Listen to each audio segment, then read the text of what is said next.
Hey everybody, it's Christina of CraftyPaws. I wanted to come on and share this upcycled wreath name sign project. This is my entry into SaCrafters Name Sign Challenge. I love how this shabby chic wreath really represents my experience here on YouTube. This is so special to me. Not only did I get to upcycle by using a cardboard box as the base, but I also got to incorporate all these beautiful handmade flowers that have been created and gifted to me by amazing, generous, crafty YouTube friends. Also, it's in the shabby chic style, which is so different from, let me show, the steampunk styled name sign that I also made. I love all styles of crafting, so I love the fact that I now have two signs that are so different, but also are so me. To make the banner part of this wreath name sign, I also used this Diamond Dies tag nesting die set. So it's a DT project as well. If you are interested in this really versatile die set, I use this second to the smallest one. Please go check out Diamond Dies, and if you're making a purchase, consider using the code THANKSCHRISTINA for 10% off your order and free worldwide shipping on orders of $35 or more. The paper that I use to make these banners is this DCWV, the lace and linen stack that was gifted to me by Priscilla Del Valle. I'll go ahead and attach here the process of most of how I put together this wreath. So for the base, I use this box, which measures 15 inches high by 19 inches wide, and I am using just a pencil with a bit of string to do a kind of compass drawing of circle, which is about 7 inches in radius, because I wanted to make sure it was going to fit inside the smallest measurement of the box. And then I just took some heavy-duty scissors and cut out the circle. And it doesn't have to be perfect, obviously, because it's all going to be covered up. So you just want to make sure the basic shape is the same. And then I marked off 2.5 inches from the outside edge with a marker that you guys could see. I used a pink highlighter and drew in the inner circle. Now I'm using some Elmer's wet glue and just gluing the two pieces of the cardboard together. And then you'll see me take a mouse pad to put underneath so I can use the scissors to poke a hole in the center. And I'm just taking again the scissors and roughly cutting out the inner circle to create the wreath form. Now, this isn't the easiest cutting because you're cutting through 2 layers of cardboard, so make sure you're not using your good scissors. Use some heavy-duty scissors. These are a pair that I picked up at IKEA. This is a French textbook, and it's very old, so the paper just tears right away really easily. I just wanted to get the hard edges of the paper off and have a rough edge. And I'm taking some matte Mod Podge and my paintbrush that I use only for gluing, and I'm putting down layer after layer of little pieces of the book paper. And you'll see I'm tearing off the edges just up to the wreath form so that you can get around the curves, the outside curves and the inside curves. I'm sorry the lighting is bad here, and I was off camera so much that I cut a lot of this out, but you get the idea. It's just decoupaging, and you're just covering up the entire cardboard base so that you have something pretty that you're looking at whenever you're looking at the wreath from any direction. Now I'm taking some little bits of trim that I had left over from another wreath project. This was gifted to me by V, Virginia 1468, and I'm just using the little bits that are left over, and I just had enough to put 3 little pinky trim pieces down, and then I'm going to fill in the rest with some white fuzzy trim. And I'm doing that just so that it kind of camouflages the rough edge of the circle that I hand cut out, and it also gives a nice soft feeling to the base of the wreath. And I'm just gluing that down, and you'll see I'm leaving the inner portion uncovered because this trim is much more narrow than the pink trim.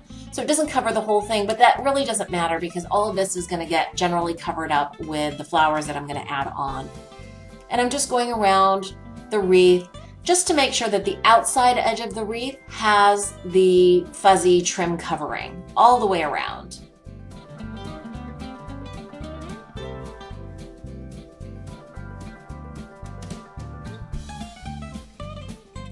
And here, yeah, I cut out all of the parts of me futzing around with all of the handmade flowers.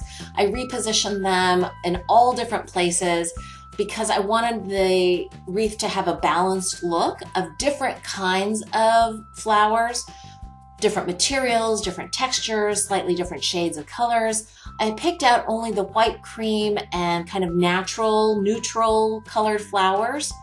And now after I've found the places that I want to put each one, I dry fit everything, and then now I'm hot gluing everything down.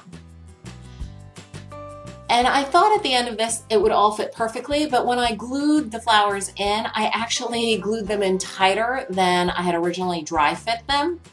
So there ends up being some gaps, some spaces, but that's really not a problem because I end up just adding in some paper flowers from one little spray, paper flowers and paper leaves. And I think I'm starting that here, yeah. And I'm just tucking them in just to cover up little small gaps and to give the wreath kind of a more full look. And I picked a pale peach, very dimensional flower because these are flowers that I wouldn't normally use in paper crafting, like on cards and stuff, just because they're too big. But it's perfect for fillers for this wreath. Now this metal heart is one of my favorite pieces that I picked up at Candace Scarborough's Only One Life Creations. And I just softened the look with some white gesso, just dabbed on with my finger. For the letters, I downloaded a free font called Black Castle, and I put that into my silhouette and had it cut out CraftyPaws 4 times. And you see me here just layering up one of the T's, and I do that because I want it to have more dimension, more like a thicker would be. And here I'm just inking around the edges of the letters with some antique photo. And then to get into the little crevices, I take a Q-tip just because my finger ink dauber doesn't get into those little nooks and crannies, but a Q-tip works great. Here I'm taking another beautiful lace paper, folding it in half and running it through with the tag die.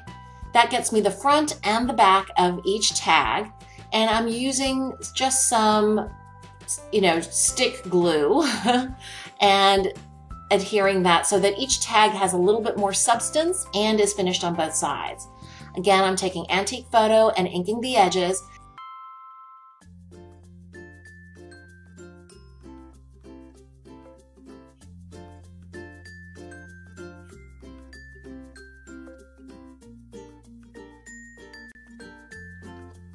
Then I take some wet glue, Eileen's tacky glue, and put that on the back of each letter on each tag. Each of the tags that I cut out and finished off with the letters, I inked the edges with a little bit more distress ink in spun sugar so that there would be hints of pink that would connect the tags a little bit better to some of the pink hues that are in the flowers. And then I kind of dry fit it so that I could position it properly inside the opening of the wreath. I wanted each banner to be positioned with about 1/4 of an inch between each banner. And I also wanted it to fit properly within the opening kind of on the horizontal axis. So I used wet glue to adhere each of the tags to one another. And I wanted it also to be a little jaunty. I didn't want all of the tags to be in a straight row. And then I punched little holes at the top of each tag and then wove through some hand-dyed seam binding. You'll notice that this bottom pennant has these little seam binding bows as well. That was actually to make sure that this was weighed down to be properly spaced between, this space and the bottom of the wreath. And it also filled in kind of this empty space. And on the back, I attached each banner to the back with hot glue, and again finished it off with more of the vintage French book paper. I also added to the back this little label that lists all the crafty friends who sent me handmade flowers and appliques and trims that went into the making of this wreath. Lisa, Maggie 2005 Cupcake, Mary, who's one crafty cookie, V, who's Virginia 1468, Cindy 90305, Malu de la Cruz, TN Girl 224, who's Robin, Scrap Gamma 4, Darlene, Jen, who's my Blue Bike 101, Roselyn, who's Cutesy Girly, Misha, who's Scraps and Things 1, Belinda, or B, who's Koala Crafts, Mel, who's flairbyme.com, Myra, who's Crafty Rat, Jane, Alter Junkie, Teresa Renkin, and Candace Scarborough. All of the beautiful pieces that came from so many crafty friends really makes this wreath so special to me. Every time I look at it hanging on my wall, I will be reminded of this amazing crafty community that I'm so blessed and feel so fortunate to be a part of. Thank you all so much. Please give a thumbs up if you enjoyed watching this process video. Have a wonderful crafty day. Thanks for watching.